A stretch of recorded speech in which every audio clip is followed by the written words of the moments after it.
Assalamualaikum warahmatullahi wabarakatuh. A'udzu billahi minasyaitonir rajim. Bismillahirrahmanirrahim. Alhamdulillahirabbil alamin. Wa bihi nasta'inu ala umuri dunya waddin. Assalatu wassalamu ala asyrofil anbiya'il mursalin. Sayyidina wa maulana wa syafi'ina wa qurrati a'yunina Muhammadin wa ala alihi wa sahbihi ajma'in. Rabbi shrah li sadri wa yassir li amri wa hlul 'uqdatam min lisani yafqahu qawli, tsumma amma ba'd. Yang terhormat Bapak Dr. Rasimin SPD MBD, beserta yang terhormat Bapak Dr. Sutrisna SAG MBD, selaku penguji ujian komprehensif PBG dalam jabatan batch 3 tahun 2022. Mohon izin, saya Martia Setiawan, mahasiswa PBG kelas PAI F3, PBG Dalcap batch 3 tahun 2022, mengajar di SMA Negeri 2 Magelang. Izin mempresentasikan RPP. Kami mengambil RPP yang kedua dengan tema indahnya membangun mahligai pernikahan atau rumah tangga dengan subtema syarat dan rukun nikah. Kompetensi inti terdiri dari 4. KI 1 yaitu tentang spiritual, KI 2 tentang sosial, kemudian KI 3 pengetahuan atau kognitif, serta KI 4 yaitu berkaitan dengan psikomotorik atau keterampilan. Kemudian kompetensi dasar ada 2, 1 memahami syarat rukun nikah serta hukum dan tujuannya, beserta memahami nikah yang dilarang dalam Islam. Indikator pencapaian kompetensi menjelaskan dan menguraikan syarat rukun nikah serta hukum dan tujuannya, serta yang kedua mengevaluasi nikah yang dilarang dalam Islam. Berlanjut ke tujuan pembelajaran. Melalui problem based learning atau PBL, peserta didik mampu menjelaskan dan menguraikan syarat rukun nikah serta hukum dan tujuannya dengan benar. Selanjutnya, melalui diskusi dan tayangan video pembelajaran tentang pergaulan remaja masa kini, peserta didik mampu mengevaluasi nikah yang dilarang dalam Islam. Kemudian, yang selanjutnya berkaitan dengan materi pembelajaran adalah syarat dan rukun serta nikah yang dilarang dalam Islam serta hukum dan tujuannya. Pendekatan yang digunakan adalah saintifik dengan model problem based learning dan mengakomodir metode yang lainnya berupa ceramah, tanya jawab, diskusi dan penugasan. Oke, baik cukup. Terima kasih, Martias. Pak Martias. Iya, Bapak. Pak Martias. Yeah. Agar tujuan pembelajaran yang Pak Martias rumuskan itu bisa tercapai, ya. Kira-kira model pembelajaran apa yang akan Pak Martias terapkan? Model pembelajaran dengan menggunakan problem based learning yang nanti dijawantahkan melalui metode ceramah, tanya jawab, diskusi dan penugasan. Oke. Di sana apa sih sebenarnya keunggulan dan kelemahan dari model problem based learning itu? Kelebihan problem based learning diantaranya adalah siswa dituntut untuk aktif dalam pembelajaran karena akan menuntut siswa untuk berpikir, menganalisis persoalan-persoalan yang ada, kemudian berusaha untuk mencari pemecahan masalah atau jalan keluar dari masalah yang diangkat oleh guru dalam pembelajaran tersebut. Kelemahannya adalah ketika peserta didik tidak bisa aktif, maka guru dalam hal ini akan berusaha maksimal mungkin bagaimana caranya memberikan stimulus atau pemantik agar peserta didik bisa aktif dalam pembelajaran. Terima kasih, Bapak. Oke. Misal dalam kondisi gagal dalam mengimplementasikan PBL, sebagai seorang guru apa yang akan Pak Martias lakukan? Ketika gagal mengaplikasikan problem based learning, yang saya lakukan adalah yang pertama berusaha memberikan stimulus, Bapak. Stimulus itu berupa hal-hal atau kaitan yang supaya siswa itu menjadi tertarik dengan materi pembelajaran, termasuk tertarik dengan metode yang kami gunakan. Nah, ini tentunya diaplikasikan supaya tertarik ini memberikan ice breaking biar mereka tidak tegang dalam pembelajaran atau bisa diajak mengamati video-video yang di luar kaitannya dengan pembelajaran. sehingga mereka akan tertarik mengikuti pembelajaran ini. Demikian, Pak. Oke, baik. Saya pikir cukup. Selanjutnya kami persilakan Pak Sutrisna. Oke, terima kasih Pak Dr. Rasimin. Pak Martias, ya. Ji, Bapak. Siap, Oke. Bapak. Saudara itu mengangkat temanya membangun mahligai rumah tangga. Betul ya? Ji, siap. Sekarang dalil yang dijadikan dasar, ya, dalil naklinya dalam membangun mahligai rumah tangga dari RPP saudara, surat apa? Dalil nakli dari pernikahan yang kami angkat sebenarnya kami cantumkan di RPP 1, Bapak. Dalilnya itu, ada 2 dalil nakli.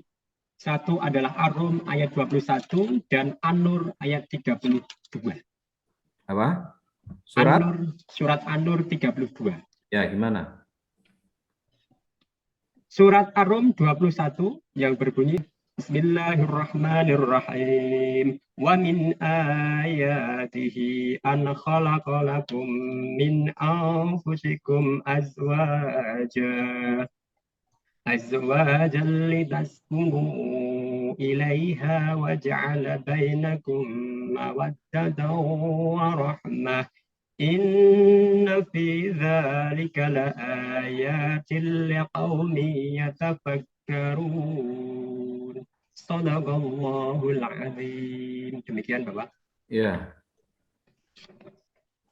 Yang dalil berikutnya? Yang dalil berikutnya adalah Quran surat An-Nur ayat 32. Ya, silahkan dibaca.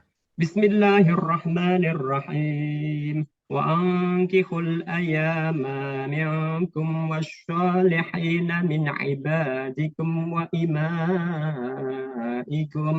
إن يكونوا فقراء يغنهم الله من فضله والله واسع عليم. Shadaqallahul azim. Demikian, Bapak. Artinya dibaca.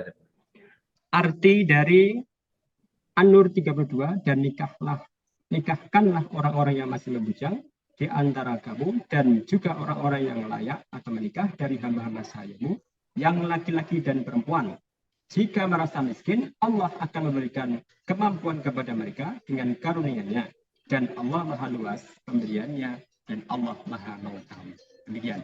Oke, substansi dari 2 ayat tersebut yang menjadi dasar untuk membangun mahligai itu di bagian mana? Substansi untuk memerintahkan membangun rumah tangga adalah di An-Nur ayat 32. Gimana? Di sini diperintahkan agar orang-orang yang masih membujang supaya segera untuk menikah. Kalau mereka merasa tidak mampu, maka Allah yang akan mengkayakan. Allah yang akan memberikan rezeki ketika seseorang mau menikah, maka setelah nikah ada rezeki untuk suami, ada rezeki untuk istri, sehingga kemudian Allah akan mencukupkan rezekinya untuk orang yang mau menikah atau meninggalkan. Hukum nikah itu apa, Pak? Hukum nikah pada dasarnya itu mubah, Bapak. Terus? Bisa berkembang menjadi wajib, sunnah, haram, ya, tergantung orangnya tersebut. Coba kalau hadis yang saudara gunakan. An-nikahu sunnati faman roha falaisa minni. Nikah itu adalah sunnahku, maka barang siapa yang tidak mengikuti sunnahku, maka dia bukan umatku. Kalau rukun dari nikah itu apa? Ada 5. 1, ada calon mempelai laki-laki, ada perempuan, ada calon mempelai perempuan, ada sudah tadi laki-laki, perempuan sudah, terus laki-laki, perempuan, ada kemudian wali, ada ijab qabul, kemudian wali tadi, saksi, mohon maaf, saksi 2 orang, dan yang keempat adalah maharnya. Coba kalau dalil terkait dengan fangkihum atau balakum itu masuk dalil membangun mahligai rumah tangga atau tidak? Perintah, Bapak, perintah untuk membangun. Iya. Itu termasuk enggak? Ya, menurut pemahaman kami masuk.